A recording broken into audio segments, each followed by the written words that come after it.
PHE के तमाम daily wagers strike पर जाने वाले हैं। 72 घंटे की ये स्ट्राइक रहने वाली है। रवि हंस जी से बात करेंगे, आइए जानते हैं कि वो क्या क्या कह रहे हैं। की तर्ज पे हमें मिनिमम वेजेस एक्ट लागू कर दो और हमारी 17 महीने की पेंडिंग वेजेस रिलीज कर दो। हम 6 महीने टाइम देने के लिए तैयार हैं, लेकिन सरकार देगी भी कुछ नहीं और सरकार खाली कमेटियों के नाम पे गुमराह करने वाली सियासत चलेगी। ये सियासत अब नहीं चलेगी, बहुत हो गया। 2014 से लेके हमने लगातार बहुत सारी कमेटियां देखी हैं और कमेटियों की आउटपुट जो है वो कमेटी रिपोर्ट क्या देती है वो भी पब्लिक डोमेन में नहीं आता। हम देख रहे हैं लगातार 3-4 तो कमेटियां उमर अब्दुल्ला साहब इस असेंबली सेशन में बना चुके हैं। तो ये कमेटियां हमें नहीं चाहिए, हमें रेगुलाइजेशन पॉलिसी चाहिए अंडर SRO 64 जो हमारा कॉन्स्टिट्यूशनल राइट बनता है। एक तरफ आप कहते हो कि लोकतांत्रिक देश है, डेमोक्रेटिक सेटअप है, कहाँ डेमोक्रेटिक सेटअप है? सुप्रीम कोर्ट की गाइडलाइंस को नजरअंदाज किया जा रहा है। एक गाइडलाइन जो सुप्रीम कोर्ट की 2006 की हमें बार बार दिखाई जाती है, उमा वर्सेस कर्नाटका, तो बाकी वाली जगजीत सिंह वर्सेस पंजाब क्यों नहीं दिखाई जाती? उत्तम चंद वर्सेस महाराष्ट्र क्यों नहीं दिखाई जाती?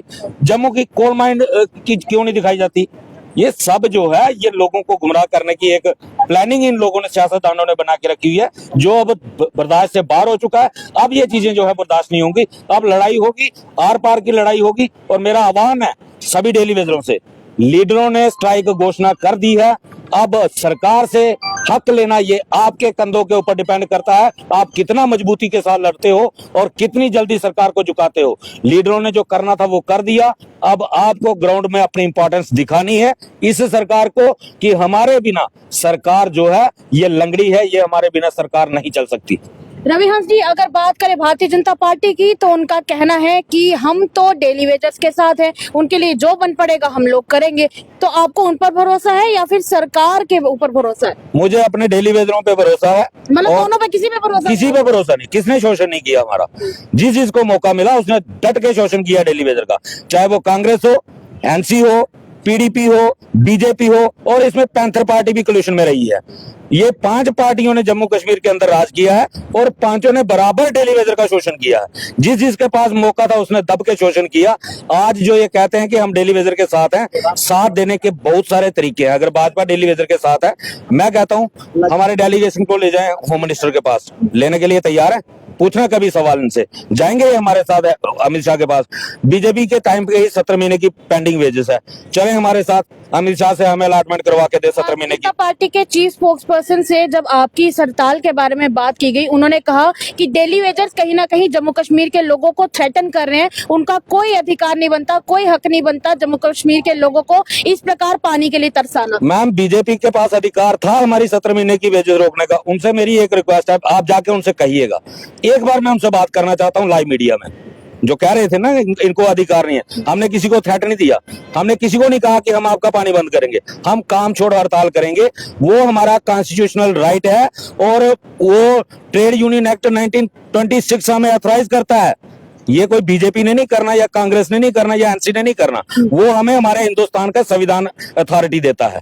और मैं पूछना चाहता हूं उनसे, आपने किस कॉन्स्टिट्यूशन के दायरे में रह के हमारी 17 महीने की वेजेस रोकी है? जो 2015 मई से लेके 2022 मार्च तक, जो कि फुल पीरियड आपका था, डबल इंजन की सरकार थी, केंद्र में भी सरकार आपकी थी, जम्मू कश्मीर के अंदर भी सरकार आपकी थी। आपने किस कॉन्स्टिट्यूशन का पालन किया था? उसका जवाब आप, मेरी रिक्वेस्ट है पर्सनल सभी मीडिया वालों से, उनसे एक बार पूछिए कि किस कानून के तहत आपने 17 महीने की डेली वेजर की वेजेस रोकी हुई है। उनका कहना है कि इसमें कहीं ना कहीं उपराज्यपाल को ब्लेम करना गलत होगा।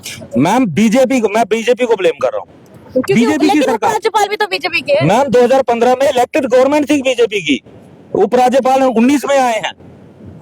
बीजेपी की सरकार थी, केंद्र में भी और जम्मू में भी। पीएचई डिपार्टमेंट बीजेपी के पास था। मैं उनसे पूछ रहा हूँ सवाल, उनसे वो अपने टाइम का जवाब देना।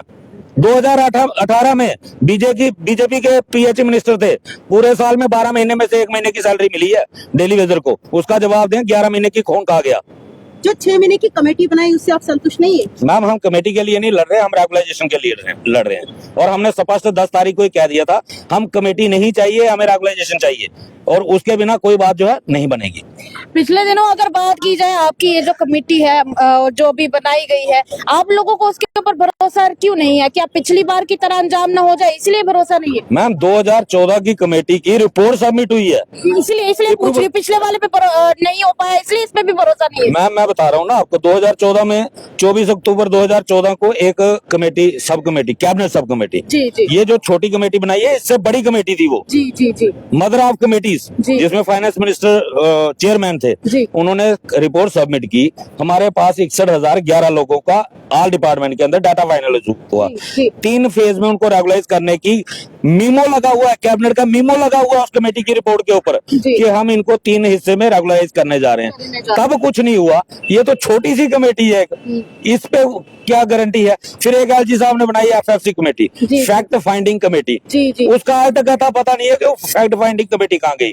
फिर एक बीजेपी की कमेटी बनी 5 मेंबर की, जी। वो कहीं अता पता नहीं, वो गायब ही हो गई। कौन सी कमेटी पे विश्वास करें? अगर इन कमेटियों ने कोई काम किया होता, कोई रिपोर्ट इंप्लीमेंट हुई होती तो हम आज विश्वास करने लायक होते, लेकिन आज तक एक भी कमेटी की रिपोर्ट फाइनल नहीं हुई। एक आखिरी सवाल कि आपके जितने भी डेली वेजर भाई इस वक्त आपको लाइव देख रहे हैं, उनके लिए क्या मैसेज देना चाहेंगे? मैम उनके लिए स्पष्ट मैसेज है, ये लास्ट मौका है आपके पास। अब लड़ाई लीडरों के हाथ में नहीं है, अब लड़ाई आपके कंधों पे है। आप कितना मजबूती के साथ लड़ते हो और कितना सिंसियर हो अपनी लड़ाई के लिए, ये आपको आज साबित करना होगा। क्योंकि अगर आपने अपना काम छोड़ दिया, और 100% डेली वेजर को अपना काम छोड़ना पड़ेगा, और ये सरकार लंगड़ी हो जाएगी, ये सरकार नहीं चल पाएगी, सरकार को झुकना पड़ेगा। और इस वक्त मौका क्या है? असेंबली सेशन चल रहा है। जी। कोई भी कानून बनाने के लिए, कोई भी कानून पास करने के लिए असेंबली का होना जरूरी होता है। अगर असेंबली सेशन खत्म हो गया, उसके बाद चाहे हम जो मर्जी कर लें, अगले नेक्स्ट असेंबली का हमें वेट करना ही पड़ेगा। इसलिए मेरी सभी से रिक्वेस्ट है, जो हमें, मैंने पहले भी कई बार कहा, जो मुझे पसंद नहीं करता, हमें पसंद नहीं करता, बड़ी एक लोगों की डिमांड थी सब इकट्ठे हो जाओ। तो मुझे खुशी है इस बात की कि हमारे जो लीडर हमारे साथ नहीं भी थे पिछले 3 सालों से, उन्होंने भी इस चीज को समझा, उन्होंने डेली वेजर के मुद्दे को प्रायोरिटी पे रखा और उन्होंने भरपूर समर्थन हमें करने की घोषणा कर दी है।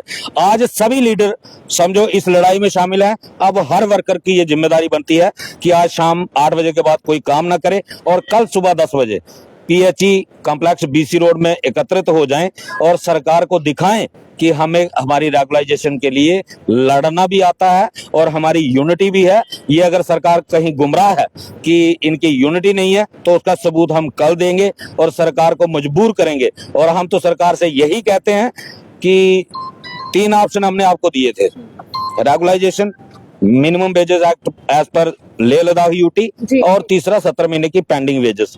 अगर आप इसके ऊपर बात करने के लिए तैयार हो, हमें जब बुलाओगे हम टेबल पे आने के लिए तैयार हैं, लेकिन खाली हाथ हम वापस आने वाले नहीं है। धन्यवाद बातचीत करने के लिए। तो ये थे रवि हंस जी, जो पीएचई के तमाम डेली वेजर्स को स्पीयर हेड करते हैं, और उन्होंने आज सभी पीएचई के डेली वेजर्स को एक मैसेज भी दिया है कि अब समय आ गया है कि हम सब लोग इकट्ठे हो जाएं। और दूसरी तरफ ये कि आज रात 8 बजे के बाद से इन सब लोगों की काम छोड़ हड़ताल शुरू हो जाएगी, और ये सब लोग अब इस बीसी रोड का, ये जो आप ऑफिस देख पा रहे हैं, इसी बीसी रोड के ऑफिस में ये सब लोग अब अगले 3 दिन के लिए लगातार काम छोड़ हड़ताल करने वाले हैं। अपनी राय हमारे कमेंट सेक्शन में जरूर व्यक्त कीजिएगा, और पीएचई के तमाम डेली वेजर्स जिनको आप जानते हैं उनके साथ इस वीडियो को जरूर शेयर कीजिएगा। तब तक के लिए दीजिएगा इजाजत। देखते रहिए तमाम अपडेट्स के लिए द न्यूज। साक्षी सानी के साथ कैमरामैन सेवाराम की रिपोर्ट, पीएचई ऑफिस जम्मू।